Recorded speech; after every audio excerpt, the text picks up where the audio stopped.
Are you investing in dividend stocks? When we think about the S&P 500 for the last 2 years, it has been on absolute fire, posting almost a 51% return, which we have not seen since the dot-com era, which was quite a bit ago. Now, along with that, the valuation has really gotten stretched, and we've seen the dividends fall really within that S&P 500, thinking of the ETF.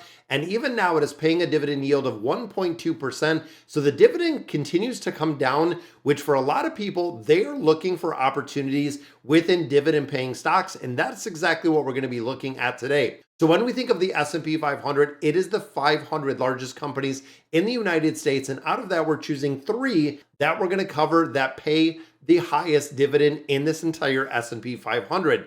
Now, there can be a hope for dividend investors when you're looking at ETFs, when you're looking at individualized stocks. Now, me personally, I am not a financial advisor and I do not buy any individual stocks itself. I only involve and only purchase ETFs, which of course can have its pros and cons. But the first one we look at is Walgreens Boots Alliance. This has a dividend yield of 9.1%. When you think about this one, this is the number one highest dividend stock that we see within here. Ticker symbol for this one is WBA. But now, one thing to remember, when it comes to paying out dividends, and especially at a very high dividend, number one, is it sustainable? And number two, what is the company and what is the health of the company itself? Now, this stock in the last 2 years, or really the last 12 months, was one of the absolute worst performers in the S&P 500, with the stock valuation falling 64%, which is crazy. And the Dividend drugstore chain actually cut its dividend a little bit earlier this year.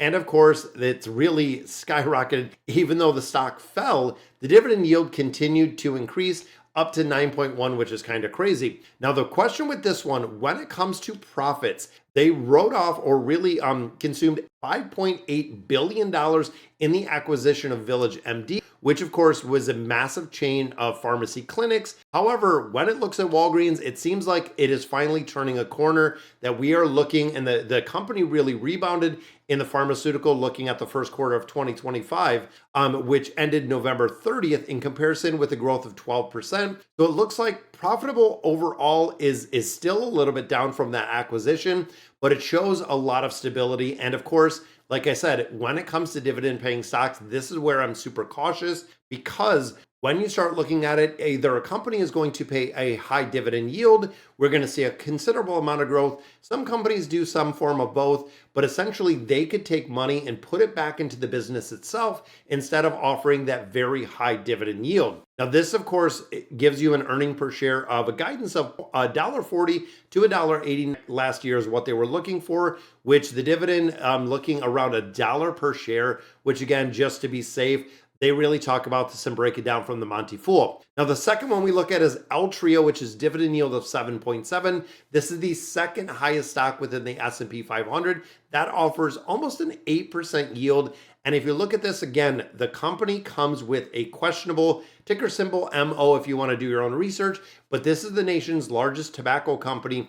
But like Walgreens, it has struggled, seeing really a pullback in 2024. So for both of these companies, even though the S&P 500 was really on fire, posting that 51% gain, both of these companies did see a big pullback overall when it comes to the valuation of the stock, but the dividend yield is still there. Now, the tobacco sector performed not well at all. Hearing rate cuts, and even looking at the business, continue to face a lot of headwind, a lot of support to the stop smoking.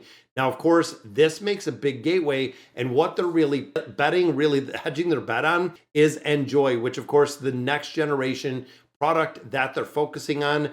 But of course, it's falling far behind Philip Morris International, British American Tobacco, that is doing, the vaping or the smokeless tobacco. Overall, they don't seem to be a company that I'd be investing in. And again, personally, this is the reason why I don't invest in these companies individually, because most of it, when you look at it on paper, even though they have a really high dividend yield that some people do chase, it seems like the fundamentals and the value might not be there. Now, the dividend is well-funded. Management knows why people own the stock, but it's a long, very Growth wise, it's been flat or negative for a multitude of years. If income investors should look elsewhere for dividends, that's exactly what they're talking about. And the final one we look at now, this is one where I've seen and where I think you could definitely do some investing. This one is Verizon, dividend yield of 6.9, making it the third highest dividend paying company within the S&P 500. This is a telecom giant, of course, Verizon Communications. VZ is the ticker symbol on this one, and I do use Verizon myself. It is the third highest paid dividend in the stock, again, 6.9%.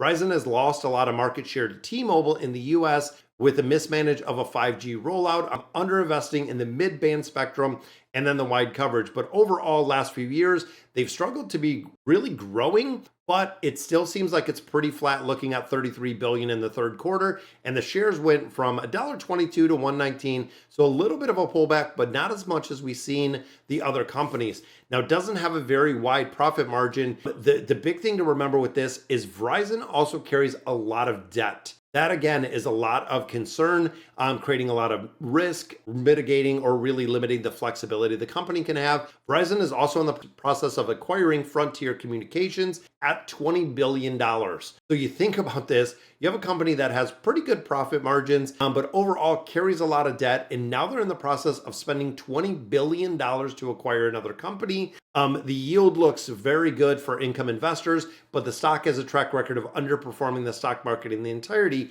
which again, for me, even if I have a little bit of a lesser yield, I would do and have that as long as there is some decent growth in there. I like the combination of the two. I'm not just gung-ho 100% looking to get dividends in the entirety. I'm really focusing on that. That is where, again, when it comes to me personally, ETFs come in. When you start looking at JEPI, when you look at the VYM, when you look at the HD, putting a lot of these companies where even if you have companies within the portfolio like Verizon, like Altria, like Walgreens, that are companies that might not be performing, you're still getting a very healthy dividend from that company itself. Where again, when you start looking over at these ETFs, is if you have 100, 150, 200 companies in there, even if you have 5 or 6 that are not performing the best, but they are paying a pretty healthy dividend yield to have in the portfolio.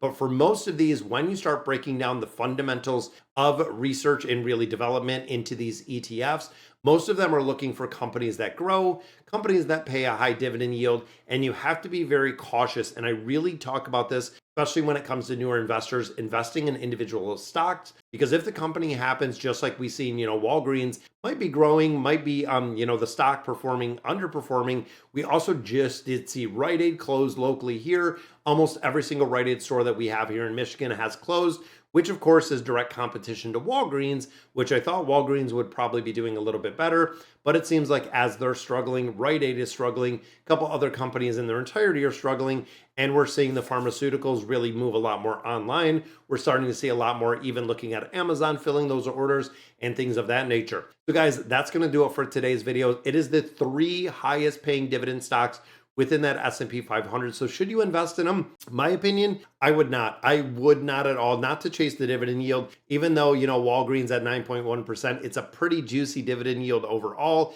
but I see you investing in there. Let's say you put $10,000 in there, pretty good dividend yield, but then if your 10,000 turns to 6,000 or 7,000, the dividend yield is not going to make up the difference in their entirety with where these companies are headed today. All right, guys. So again, that's going to do it for today's video, and I'll catch you in the next one.